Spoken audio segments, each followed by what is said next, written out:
Big Boss Tamil season 8ஓட ticket to finale task 5 இப்ப ஆரம்பிச்சு நடந்துகிட்டு இருக்குங்க. இந்த டாஸ்க்ல ஆரம்பத்திலேயே முத்து இந்த டாஸ்க்ல இருந்து எலிமினேட் ஆயிட்டாப்ல. சோ இந்த டாஸ்கோட நேம் ஹலோ ஹலோ. அதாவது வெளியில கார்டன் ஏரியாவுல ஒரு போன் வச்சிருக்காங்க. அந்த போன் அடிக்கும் பொழுது யாரு முதல்ல போய் எடுக்கிறாங்களோ அவங்களுக்கு ஒரு டாஸ்க் கொடுப்பாங்க. ஆனா அந்த டாஸ்க அவங்க பண்ணக்கூடாதுங்க. இன்னொருத்தவங்க கிட்ட கொடுத்து பண்ண சொல்லணும். சோ அந்த டாஸ்க அவங்க பண்ணிட்டாங்க அப்படின்னா 3 பாயிண்ட் குடுப்பாங்க.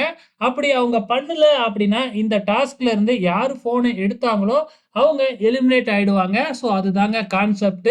சப்போஸ் அவங்க டாஸ்க் பண்ண ஒத்துக்கல அப்படின்னா -1 பாயிண்ட் அப்படின்னு சொல்லியிருக்கிறாங்க. ஆக மொத்தத்துல முதல் ஃபோன் கால முத்து தான் எடுத்தாப்ல.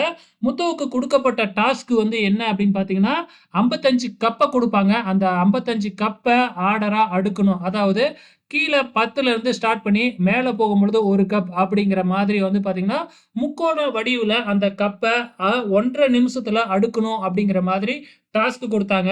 முத்து ஃபர்ஸ்ட் எடுத்தோனே ஜாக்லின தான் சொன்னாப்ல. ஆனா ஜாக்லின் என்னால முடியாது அப்படின்னு சொல்லிட்டாப்ல. அதுக்கப்புறம் ரியான் கிட்ட அந்த டாஸ்க்க குடுத்தாங்க. ரியான் வந்து பார்த்தீங்கன்னா, அந்த டாஸ்க்க நான் செய்றேன் அப்படின்னு ஒத்துக்கிட்டாப்ல. ஆனா ரியானும் சொல்லக்கூடாது, பிளான் பண்ணியே முத்துவ தூக்கிட்ட மாதிரி தான் எனக்கு தோணுது.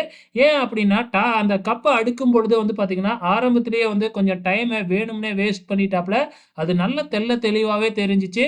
இதனால கடைசியில ஒரு 2 லைன் அடுக்கறதுக்குள்ள டைமும் முடிஞ்சிடுச்சு.